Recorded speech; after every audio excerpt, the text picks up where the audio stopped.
Olá, meus queridos amigos, minhas queridas amigas, alunos da Seara de Jesus.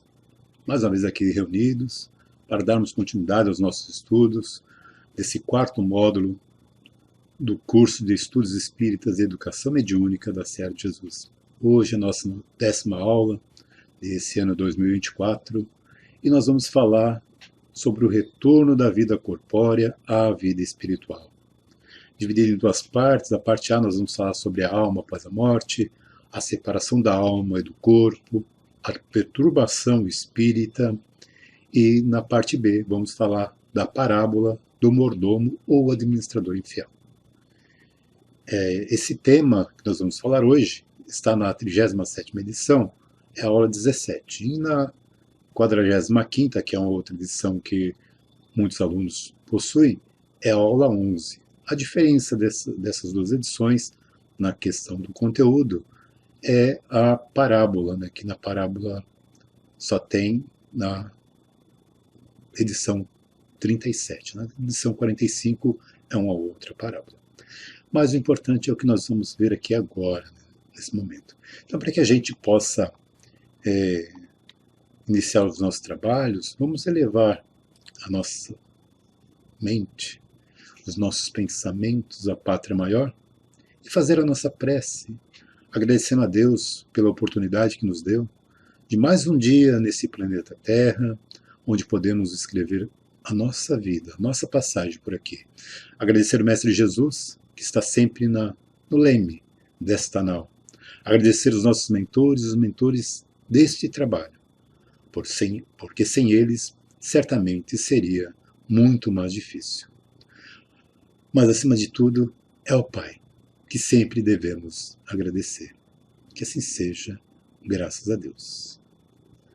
Muito bem, vamos, então, começar a nossa aula de hoje.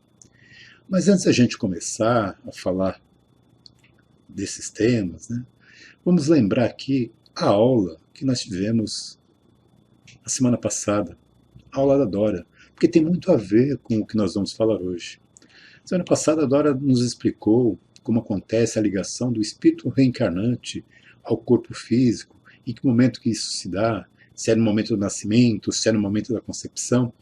Eu não vou falar aqui como é que ela disse tudo lá. Vocês vão ter que entrar na aula dela, quem não assistiu, e assistir. A aula dela foi muito boa. E depois ela falou também da questão daqueles irmãos que, querendo sair de uma dor que está muito difícil de superar, acabam tirando a própria vida. Falou do suicídio, que é uma coisa muito difícil também da gente falar, da gente comentar no meio espírita, porque ainda parece que é algo que não se pode falar porque vai aumentar. Mas é importante a gente falar sim, nessa questão. E ela trouxe muito bem isso para nós. Então, peço quem não assistiu ainda, assistir a aula dela, para que a gente possa depois dar continuidade, né, em tudo isso. Vocês vão entender por que eu estou dizendo isso, né? Porque, afinal de contas, tudo que nasce, né, nós sabemos, tem um nascimento, e tem um momento que vai morrer. É a vida, né, o processo da vida. A jornada da vida física para a vida espiritual é um processo. A gente está aqui, reencarnamos. No momento que nós reencarnamos, começa o nosso processo de retorno à pátria espiritual. Por incrível que pareça. Mas é a pura verdade. Nós vamos ver. Então, na parte A, nós vamos falar hoje, a alma após a morte, está lá no Livro dos Espíritos, das questões 149 a 153. Depois nós vamos falar da separação da alma e do corpo, que vai estar entre as 154 e as 162. E, por fim, a perturbação espírita, que está entre a 163 e 165. Mas vejam bem, eu coloquei aqui todas as questões. Então, pelo menos, nós iremos ler essas questões. Porque se nós fôssemos discutir todos esses itens, a aula ficaria enorme. Já vai ficar, acho que, uns 50 minutos, mais ou menos, essa aula. Então, para a gente entender melhor, nós temos que trabalhar cada tema desse aqui, a alma após a morte, por exemplo, 1h30, 2 horas, para ficar dúvidas ainda. Então, hoje, o que nós queremos fazer com os senhores é o quê? É trazer alguma coisa para aguçar aquela vontade de saber mais. Aí vocês vão procurar nos livros, vão procurar nas aulas que encontradas na internet, vão procurar com os expositores da casa. Não deixe de procurar, não pode ficar com dúvida, ok? Então vamos lá. Vamos começar com Kardec, desculpa, com Kardec perguntando aos espíritos o que sucede à alma no instante da morte. Então, o Espiritismo já nos comprova que a morte não é o fim da jornada, mas sim a metamorfose da existência. Ela representa o término das forças que sustentam o organismo físico, e aí nesse momento a alma se liberta do corpo, retorna ao mundo espiritual. Então, é isso que acontece. Mas Kardec perguntou isso para os espíritos, e o que os espíritos responderam a ele foi o seguinte: ela volta a ser espírito. Isto é, volta ao mundo dos espíritos, donde se apartara momentaneamente. Nós sabemos que a literatura espírita, os espíritos amigos nos disseram o seguinte: quando o espírito reencarna, ele torna-se uma alma.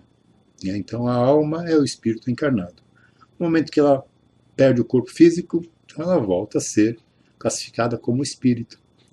Essa é a única diferença, porque todos nós somos espíritos. No momento, almas encarnadas. Mas no momento que nós desencarnarmos, voltaremos a ser espíritos.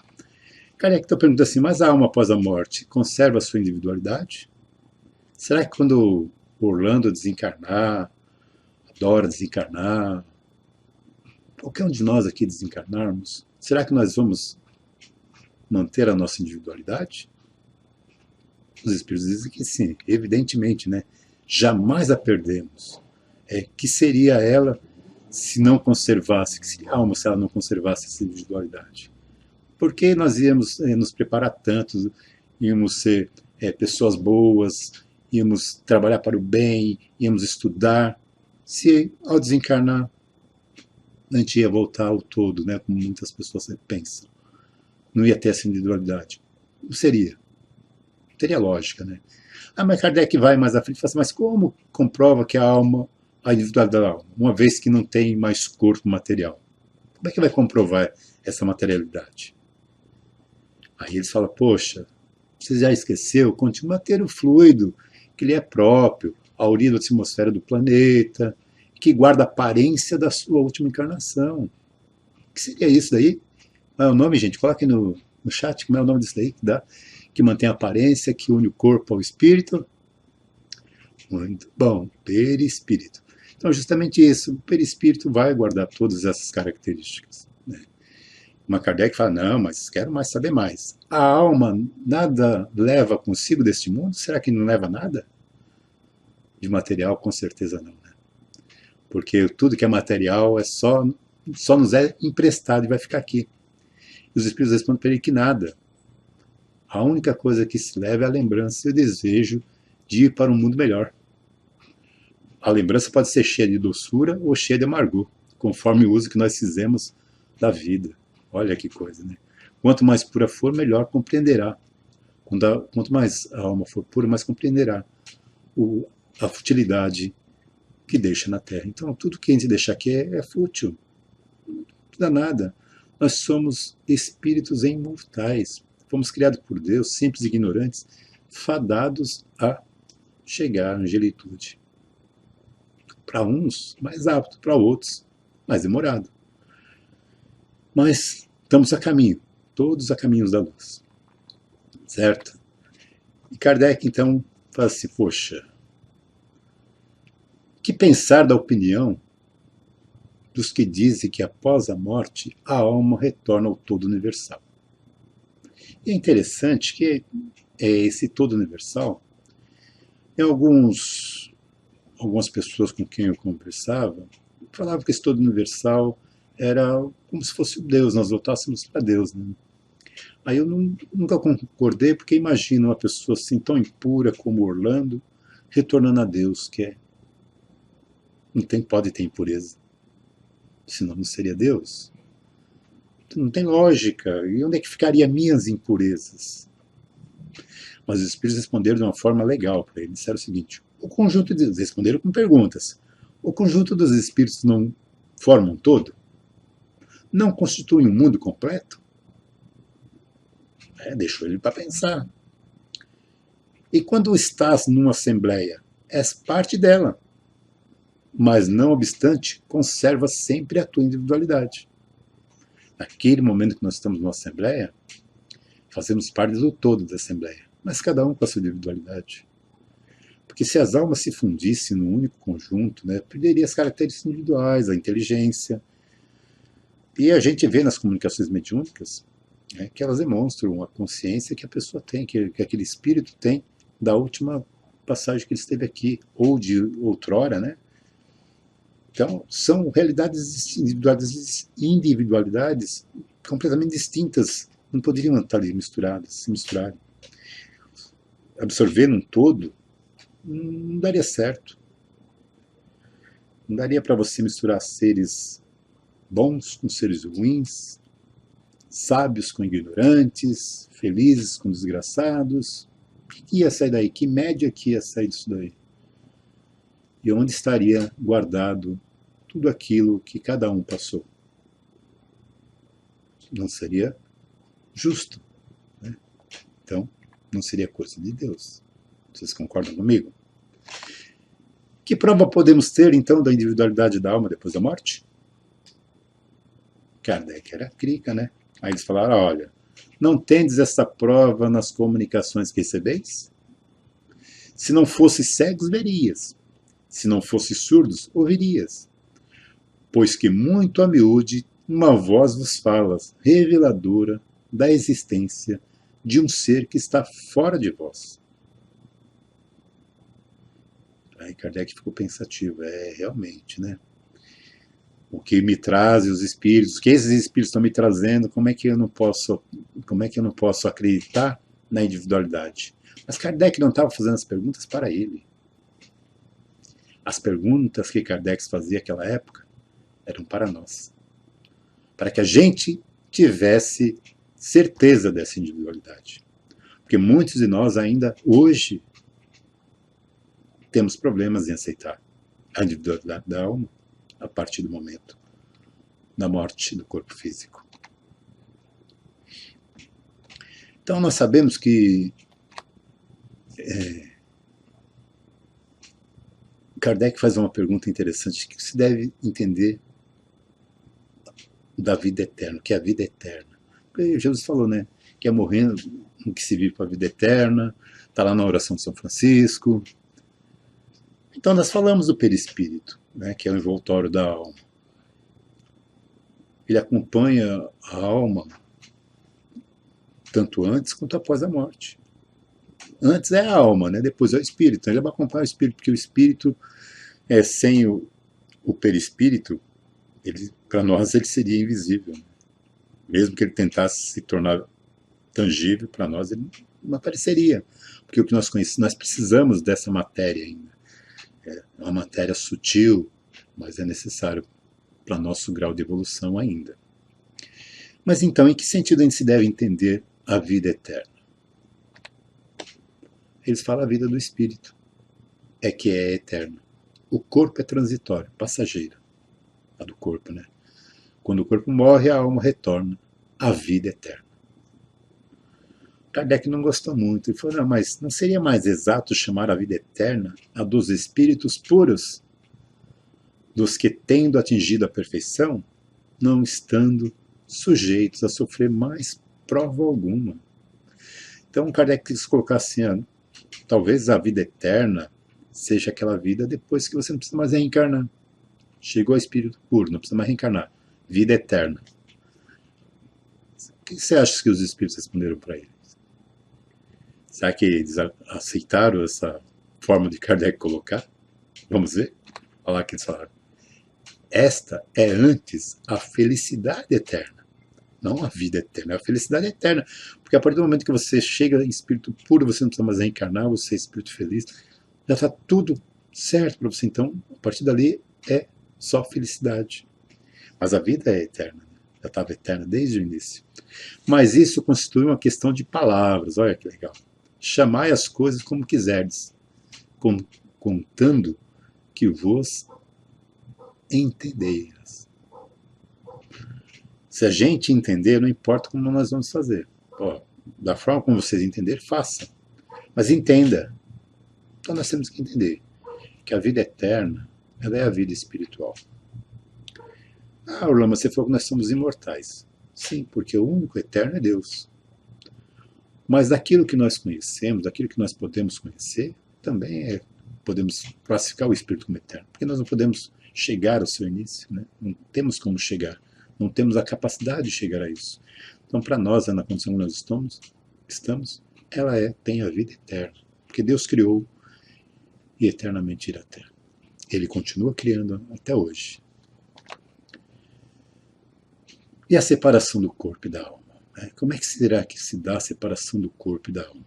Será que é fácil? Segundo São Manuel, morrer é fácil, o difícil é desencarnar. Tem diferença entre morrer e desencarnar, gente? Coloque aí no chat.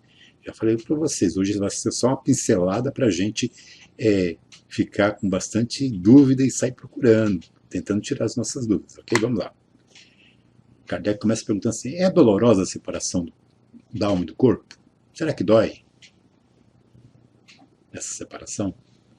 Veja que ele está falando de separação, né? Vamos ver o que os espíritos falam. O que vocês acham? Dói? Será que dói morrer? Não, o corpo quase sempre sofre mais durante a vida que no momento da morte. A alma, nenhuma parte toma disso. Para a alma não tem dor. Os sofrimentos que algumas vezes experimento no instante da morte são um gozo para o espírito que vê chegar o termo seu exílio. Então, muitas vezes, aquilo que a gente vê, aquela agonia da morte, no momento da morte, né? Na verdade, para o espírito que está ali desencarnando, muitas vezes é o gozo. Ele fala assim, poxa, eu estou voltando para a minha pátria. Estou deixando aqui o exílio, porque eu estava aqui exilado, não conseguia retornar, agora estou retornando. Mas, evidentemente, que isso a gente está falando de uma morte natural. Estamos falando aqui de espíritos num grau de evolução razoável, que tiveram uma vida razoável. Mas tem aqueles momentos que a alma sofre muito até chegar à desencarnação. Mas no momento do desencarne, acabou. Ela vai levar para lá sensações, porque a dor vai ficar no corpo, mas vai levar sensações.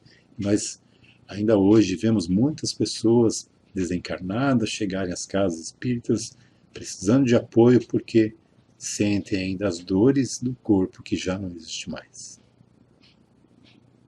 Porque elas morreram, mas não desencarnaram ainda. Estão ligadas à matéria por alguma coisa ainda muito forte para ela. Muitas vezes o apego, o egoísmo, tanta coisa nos faz prender a matéria. E aí, o Kardec faz um comentário nessa questão que é muito interessante. Ele diz assim, na morte natural, a que sobrevém pelo esgotamento dos órgãos, em consequência da idade, o homem deixa a vida sem o perceber. É uma lâmpada que se apaga por falta de óleo. Até coloquei ali consequência da idade em vermelho, para a gente analisar. Não sei, na época de Kardec, né, como eram os desencarnes em tenra idade, mas hoje nós vemos tantas crianças, tantos jovens falecendo sem serem consequência da idade, não é verdade? Será que na época dele era diferente? Ou será que essa idade que ele estava colocando, ou que ele quis colocar, talvez não tenha sido bem interpretada, não era idade do corpo. A do espírito ele não teria como... Não a idade do corpo, mas sim, cada um de nós temos algo a percorrer quando encarnamos. Nós encarnamos com um tempo, e chegou o fim daquele tempo, em consequência do fim do tempo. Né? Chegou ao fim, a minha idade, eu vou nascer 0 anos. Eu tenho que retornar para a pátria espiritual aos 65 anos, digamos. Poxa, então, quando eu chegar aos 65, eu estou voltando ao mundo espiritual em consequência do esgotamento dos órgãos, porque meus órgãos foram preparados para chegar a 65. Captaram? Então é isso aí. Foram programados para isso. Então nós temos o momento do nosso nascimento e o momento do nosso retorno à pátria espiritual, já gravado. Mas será que todos nós voltamos no tempo certo? Será que a gente consegue ficar um pouco mais aqui na Terra? Vamos ver se daqui para frente, entre uma pergunta e outra, a gente acha uma resposta para essa questão. Será que a gente parte antes? Isso é fácil, né? Sempre partimos antes. Na grande maioria de nós partimos antes. Mas vamos lá. Se a gente for aqui pensar, nós vamos falar, pelas coisas dessas duas questões que viram aqui, nós vamos falar desses desencarnes, como que acontece. Porque Kardec começa perguntando assim, como se opera a separação da alma e do corpo? Nós sabemos que a alma ela está ali junto ao corpo, através do perispírito, com os laços, né, que unem o corpo ao perispírito. Então ele está ligado dessa forma. Então como é que se rompe isso? Como é que isso se opera, essa separação? E eles respondem o seguinte, rotos os laços que a retinham, ela se desprende, simplesmente. Os laços se afrouxaram, deixaram de existir, ela vai embora. Simplesmente vai embora. Aí, Kardec fala, mas a separação se dá instantaneamente por brusca transição? Haverá alguma linha de demarcação nitidamente traçada entre a vida e a morte? O que vocês acham? Será que tem? Eles dizem o seguinte, não. A alma se desprende gradualmente. Não se escapa como um pássaro que estava no cativeiro, a que se restituía subitamente a um pássaro que está no cativeiro, foge, né? Não é dessa forma. Aqueles dois estados, ou seja, o estado de encarnado e o desencarnado, quase se tocam, eles se confundem. De sorte que o espírito se solta pouco a pouco dos laços que o prende. Esses laços se desatam, não se quebram. E aí a gente vai pensar assim, poxa, então quer dizer que cada desencarne tem um trabalho para desfazer esses laços que prende a alma, o corpo físico. Existe alguma equipe para fazer isso? Isso é uma coisa natural? Sempre seremos assistidos. Nós sempre seremos assistidos. Muitas vezes vamos ser mal assistidos, né? Porque depende com quem a gente vive, com quem a gente traz para o nosso lado. Teremos muitas vezes que aqueles espíritos querendo vampirizar, que vão estar ali tentando tirar o restinho do fluido que ainda tem para se sentir melhor. Vai depender de como vivemos, né? A nossa morte, como nós morremos, depende muito de como vivemos. Inclusive, se a gente aqui pensar, vamos lembrar que Obreiros de Vida Eterna, né? No Obreiros de Vida Eterna, lá de André Luiz, tem 3 capítulos que eu gosto muito, né? O capítulo 17, 18 e 19,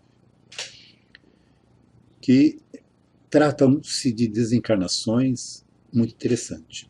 No capítulo 17, lembra que eu falei para vocês, a gente pode prorrogar o nosso tempo aqui na Terra? O capítulo 17 fala da rogativa singular.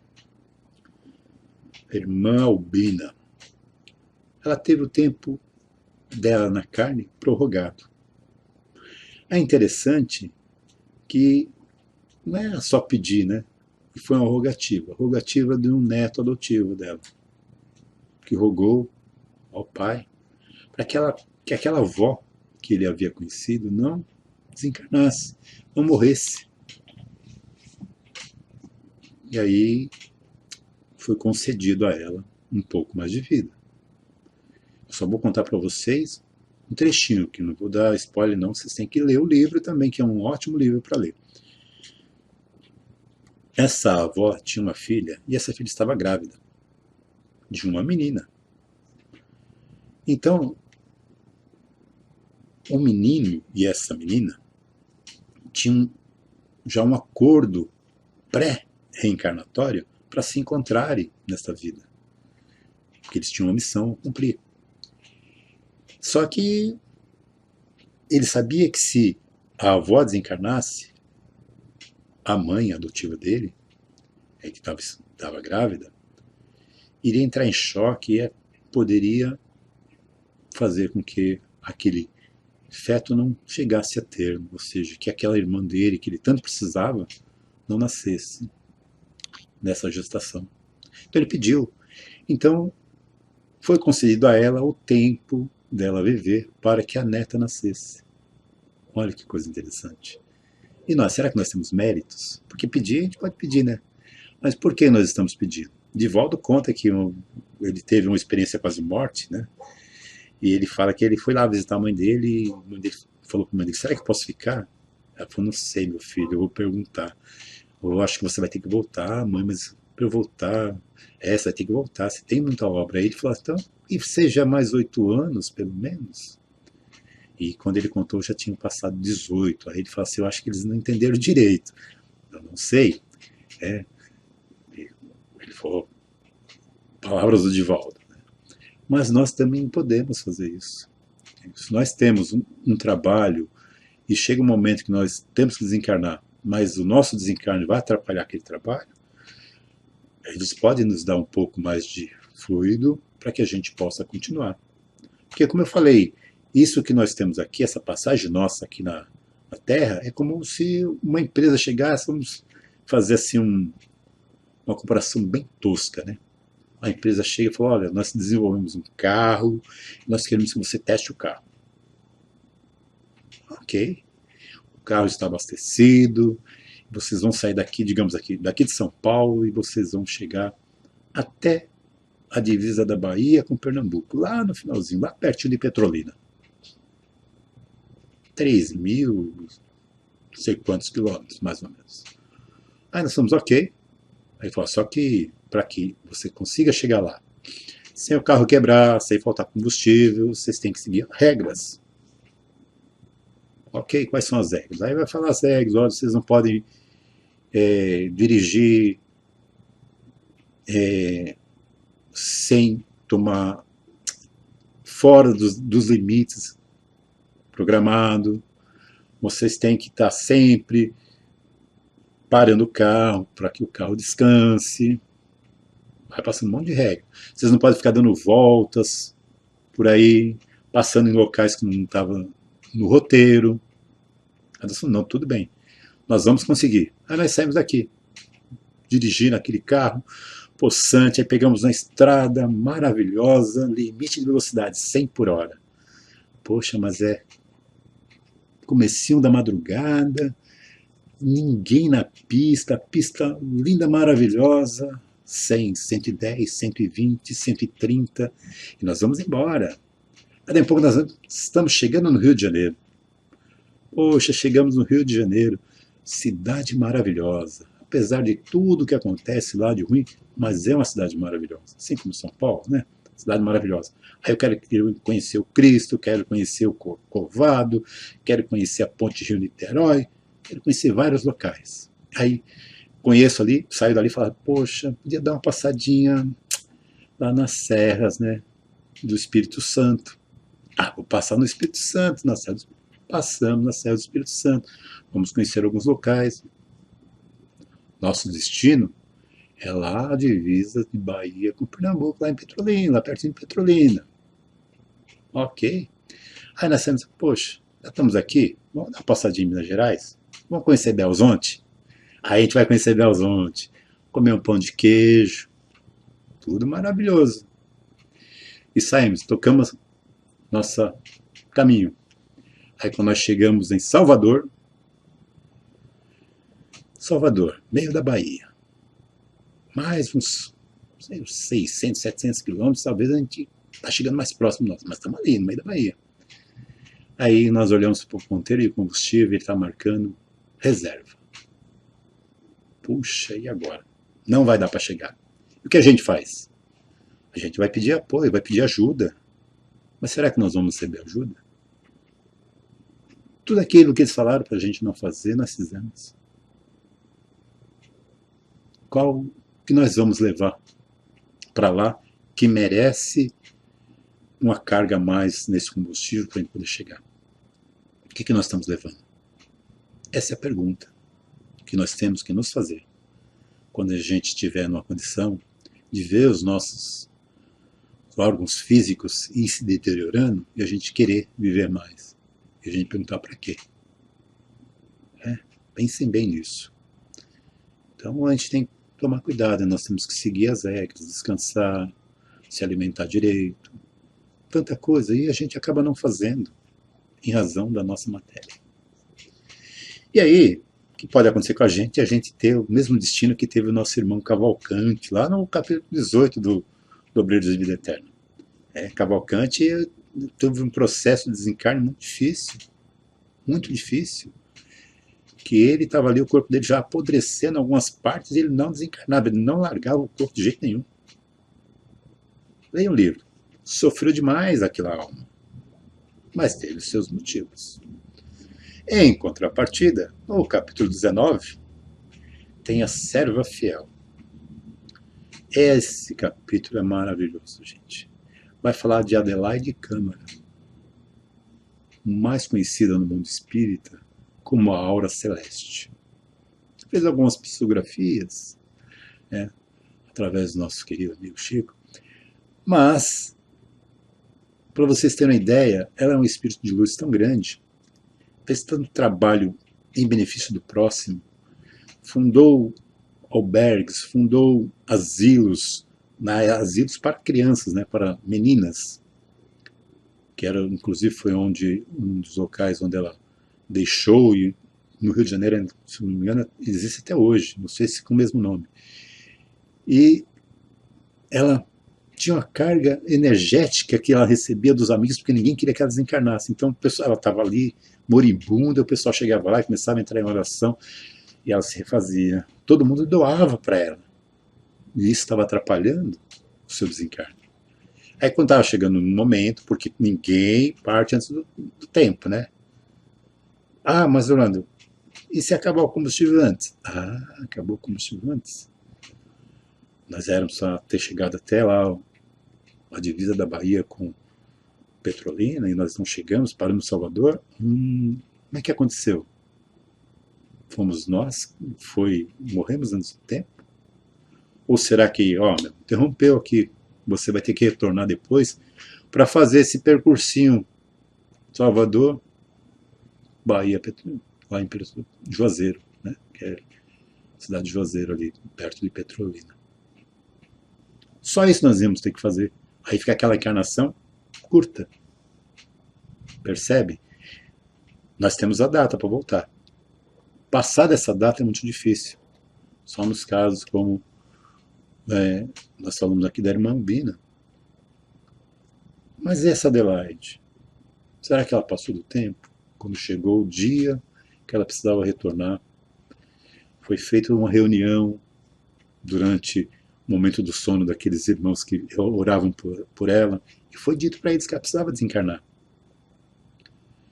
E aí eles ficaram tranquilos.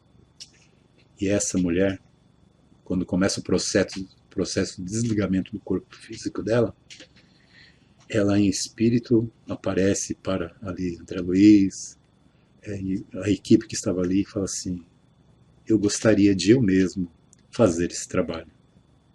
Ela mesma desatar os laços que prendiam a alma ao corpo.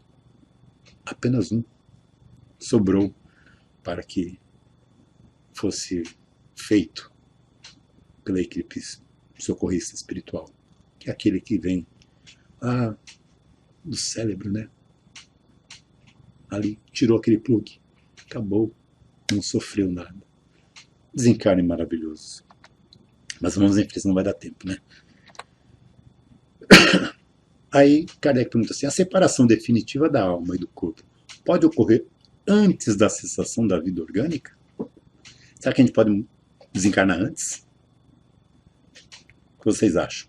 Pode escrever aí, sim ou não? 2 segundinhos. Vamos ver o que os espíritos disseram? Na agonia, a alma, algumas vezes, já deixou o corpo. Nada mais há de vida, nada mais há que a vida orgânica. O homem já não tem consciência de si mesmo.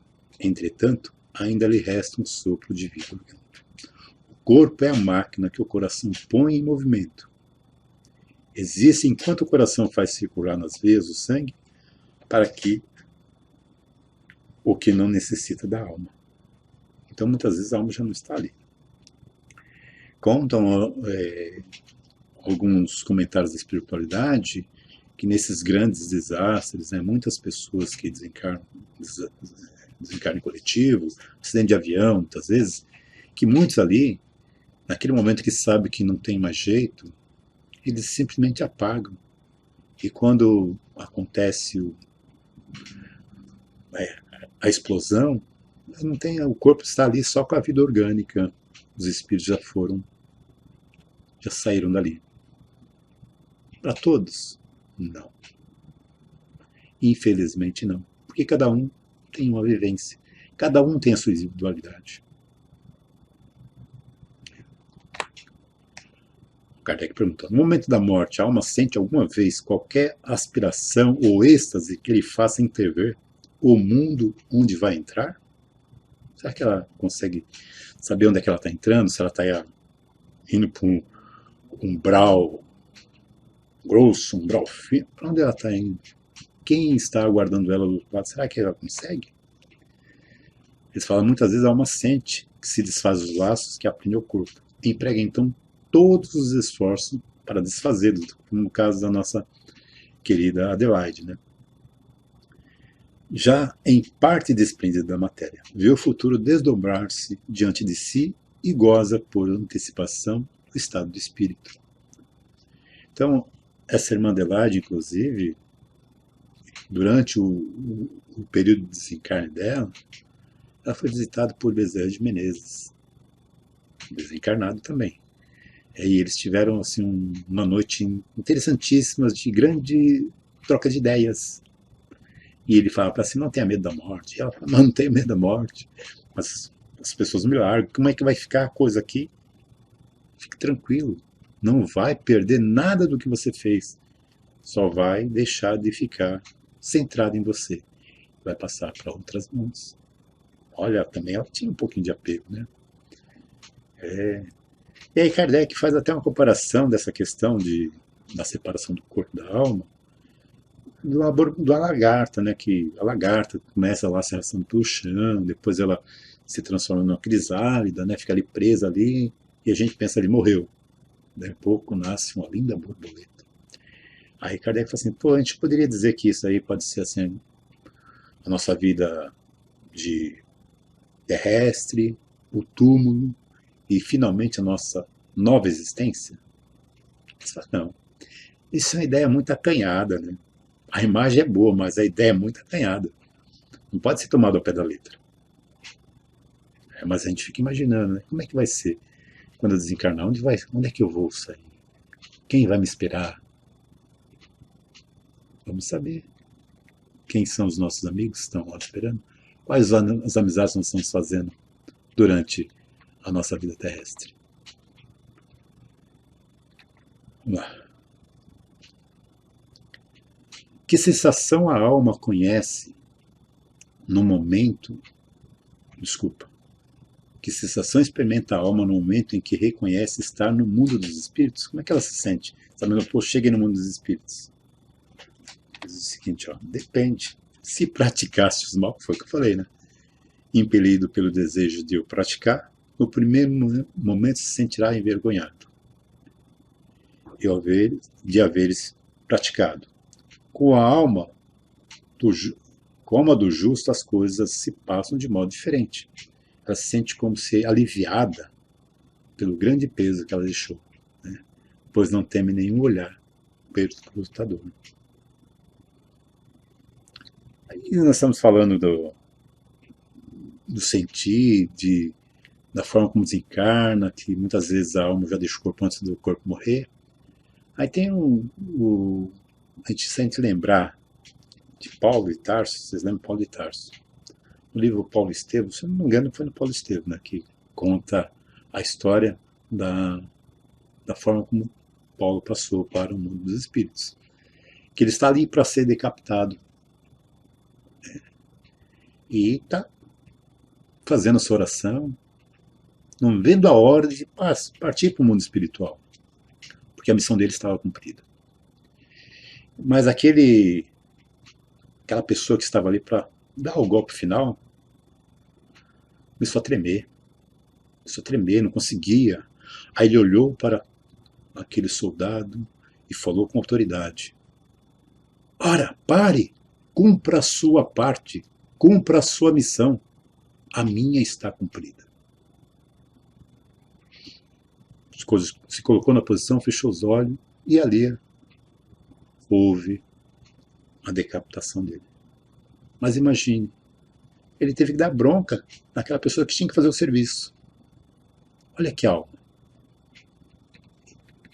Alma já tinha conseguido superar muitas barreiras, né?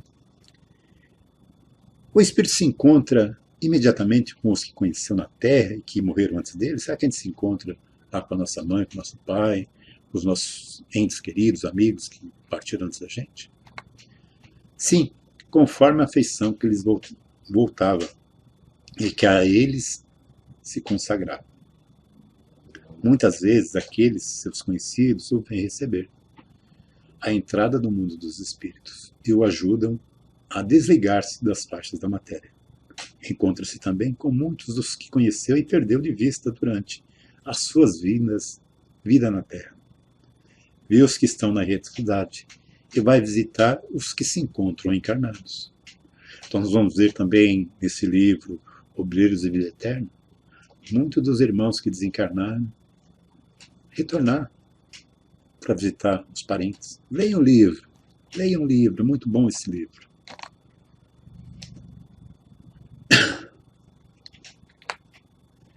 Em caso de morte violenta e acidental, opa, agora começa a ficar difícil, hein? Quando os órgãos ainda não se enfraqueceram em consequência da idade ou das moléstias, a separação da alma e a cessação da vida ocorrem simultaneamente?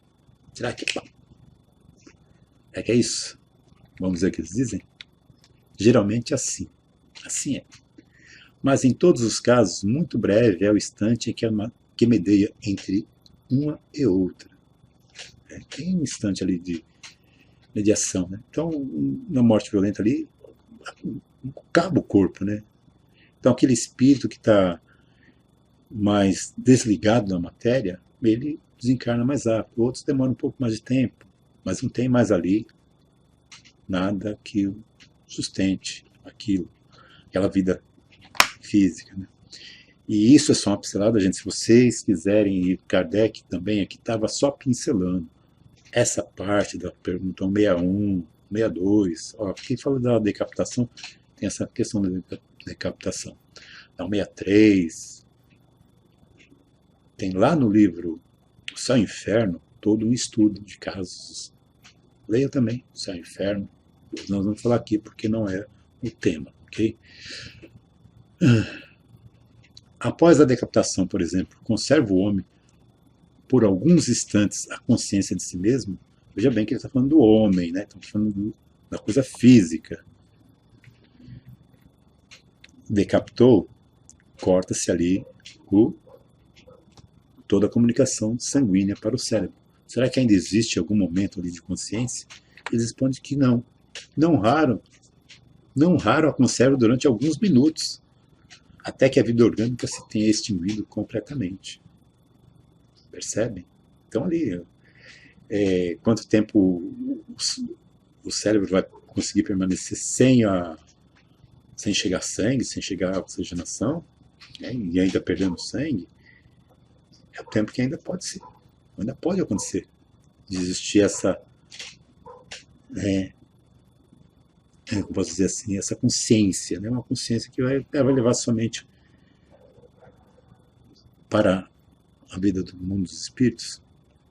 Será que Paulo levou? Talvez não, né?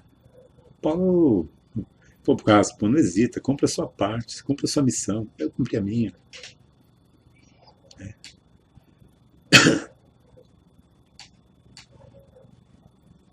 Vamos em frente. Perturbação espírita. Aí nós estamos chegando aqui, vai passar uns 5 minutos, tá, gente? Desculpa. Mas vamos lá. Em caso de morte violenta e acidental, quando os órgãos ainda não enfraqueceram, essa já foi, né? Essa já foi, desculpa.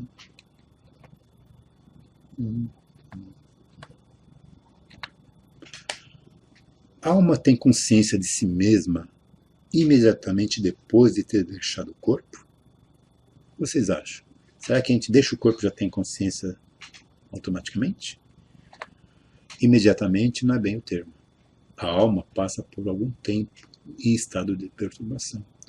Nós já ouvimos lá nas nossas aulas, nas nossas leituras, que sempre tem um estado de perturbação no momento depois do desencarne.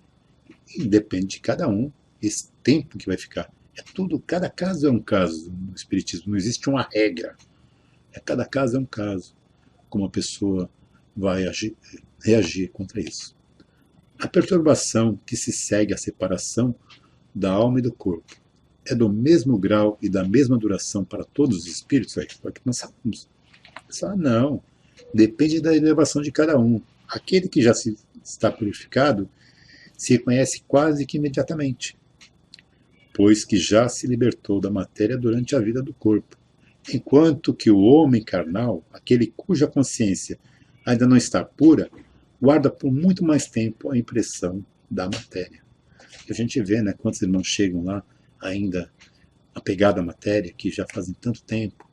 E a gente vê em alguns outros livros, no caso do livro Voltei, João Jacó, que traz lá, ele participou inclusive do seu funeral. Cada um tem uma chegada no mundo espiritual diferente.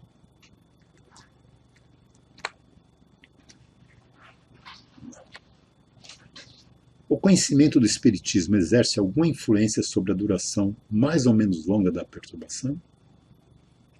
Será? Vamos ver. Influência muito grande, porque o Espírito já antecipadamente compreendia a sua situação. Mas a prática do bem e a consciência pura são o que maior influência exerce.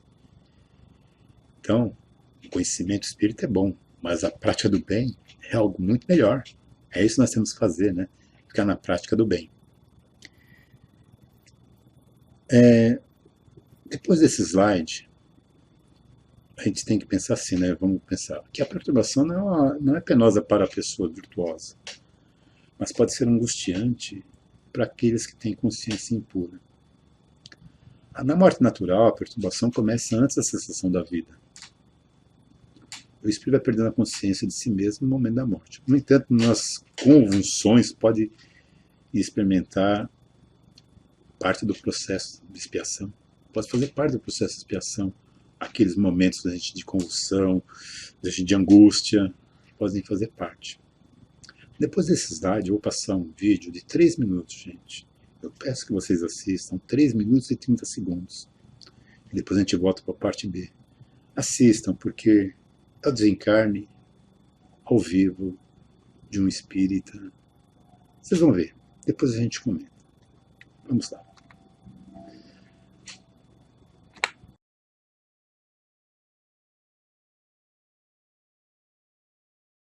O filósofo Romeu de Toledo Zandoná participava do programa Nova Consciência, A Força das Ideias, ao vivo pela Rádio Boa Nova e pela TV Mundo Maior, quando teve uma sensação estranha e acabou desencarnando. Jeter Giacomini é diretor da Rádio Boa Nova e era quem comandava o programa naquele momento. Jeter, o que o Romeu fazia aqui? Nós estamos realizando uma série de programas em homenagem ao centenário de José Herculano Pires. Então, pelo menos 1 ou 2 vezes por ano, nós enfocamos uma das obras do Herculano.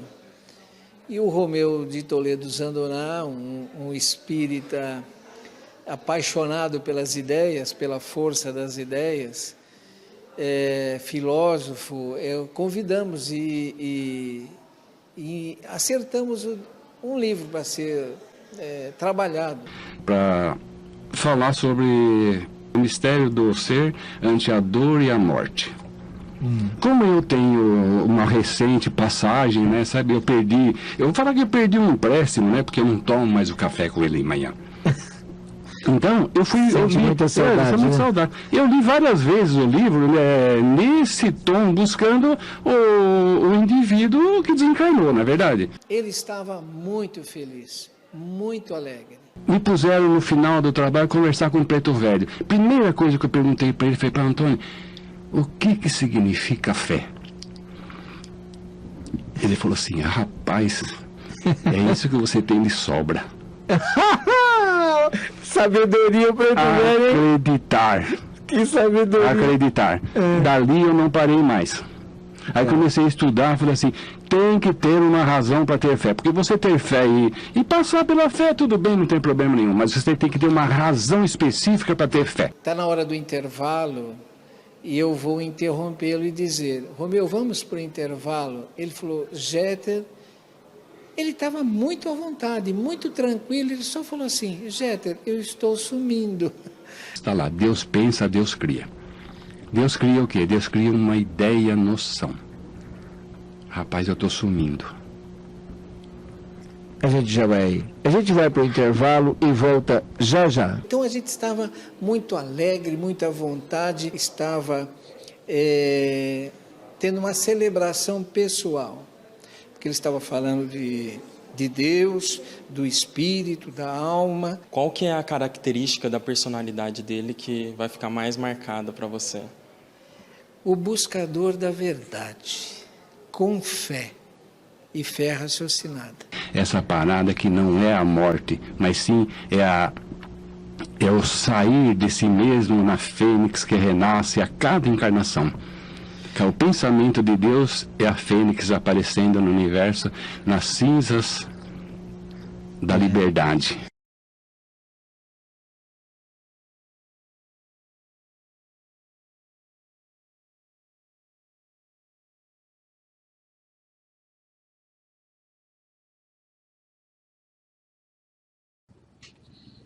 Vocês viram? Foi um desencarne bonito.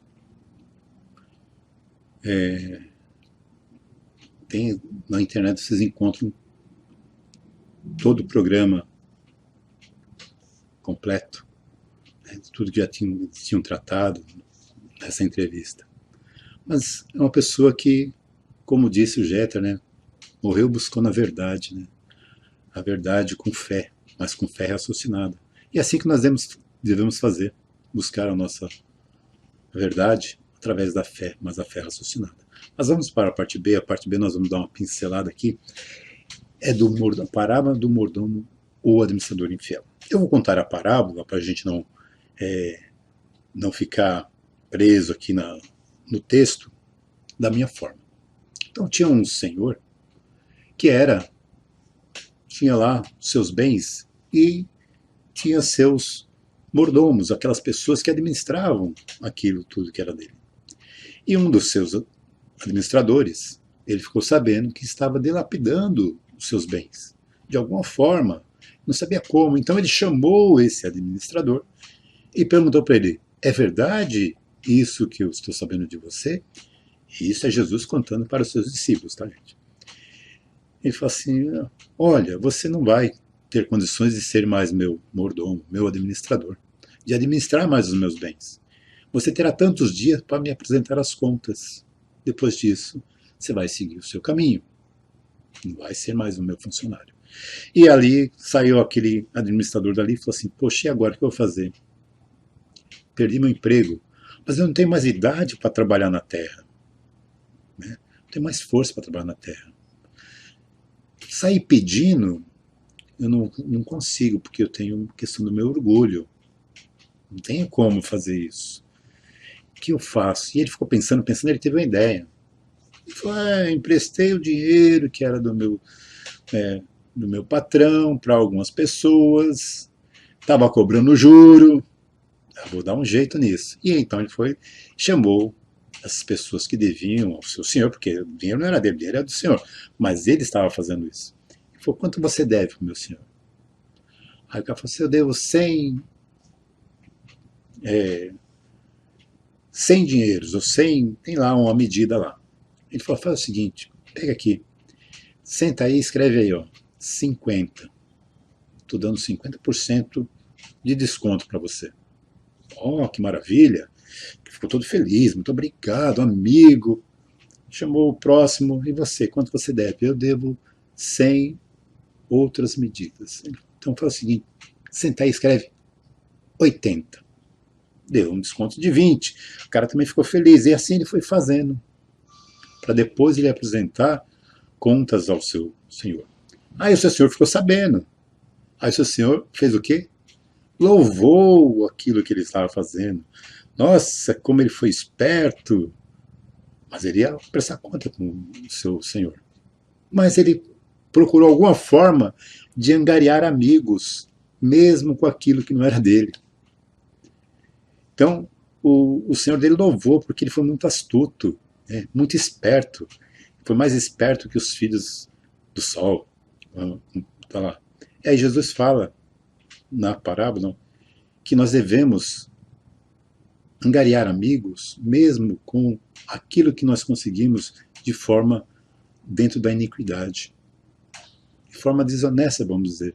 Aí essa parábola tem assim um tom de, muitas vezes, que, poxa, Jesus está nos colocando uma coisa que não é legal, como sendo justa. Será que é isso que Jesus coloca?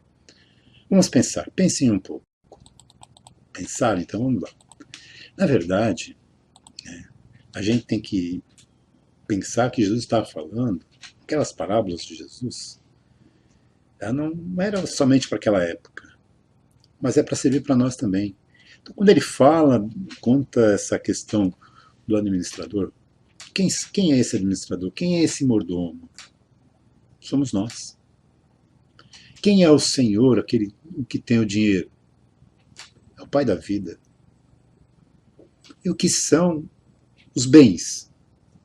É tudo aquilo que Deus nos empresta para passar essa encarnação. Quem são aquelas pessoas que foram beneficiadas? Nosso próximo. Então aí a pergunta que nós temos que imaginar é assim, Jesus não estava ali dizendo que a gente tem que promover a desonestidade. Jesus estava ali dizendo, olha, independente daquilo que você tiver, da forma como você conseguiu, ajuda o teu próximo. Porque isso vai fazer com que você ganhe adeptos, ganhe pessoas que gostem de você. É isso que nós temos que pensar. Para que a gente possa entender que, na verdade, tudo que a gente conseguir vai ser bom. Mas que a gente tem que conseguir com o suor do nosso rosto, como diz o Samuel. Como diz o Samuel. A gente não pode usar os bens que nos são dados por Deus para a gente prejudicar o nosso próximo. Mas também a gente não pode fazer com que isso seja exclusivo nosso. Tudo que Deus me deu, na minha fortuna, minha saúde, é tudo meu, tudo meu, tudo meu. Vou egoisticamente, não. Nós não podemos agir assim. E a infidelidade está quando a gente tenta se apossar daquilo que nos é dado temporariamente. Eu quero isso para mim, isso é meu. Mas Deus nos deu para administrar. Eu estou administrando bem aquilo que Deus me deu? A gente encontra lá no Evangelho segundo o Espiritismo um trecho que diz assim, capítulo 16, item 13. O homem sendo o depositário, o administrador dos bens que Deus lhe depositou nas mãos, severas contas lhe serão pedidas do emprego que lhes dera, em virtude do seu livre-arbítrio. O mau emprego consiste em utilizá-los somente para sua satisfação pessoal. Ao contrário, o emprego é bom sempre que dele resulta algum bem para os outros. O mérito é proporcional ao sacrifício que para tantos se lhe impõe. E aí está aquela coisa, né? Nós sabemos assim que nas comunidades de hoje em dia, muitas pessoas são ali ajudadas por aquelas pessoas que comandam o tráfico de drogas. Aquilo que eles têm não eles vão receber de forma lícita, mas estão ajudando o próximo. Para aquele que está sendo ajudado, ele não quer saber de onde está vindo. Está sabendo que ele está sendo ajudado. O mérito que o outro vai ter nessa ajuda é que vai contar. Como foi que ele conseguiu? De forma equivocada, não terá mérito nenhum. Mas se ele somente tirasse dos outros e não distribuísse nada, também só ia ter prejuízo. Mas o importante é que a gente faça tudo para sermos administradores fiéis de tudo aquilo que Deus colocar em nossas mãos. E dessa forma, meus senhores, eu encerro a aula de hoje. Não deixarei perguntas, porque eu quero que os senhores leiam o livro, que procurem resposta para as dúvidas que eu sei que todos ficaram nas lições dos livros, Livro dos Espíritos, no Evangelho segundo o Espiritismo, no livro Céu e Inferno. Procurem. E depois, se tiver questões, podem mandar. Se quiserem endereçar a mim, podem endereçar, e eu faço questão de responder todas elas. Fiquem todos em paz e que Jesus nos abençoe. Que assim seja, graças a Deus.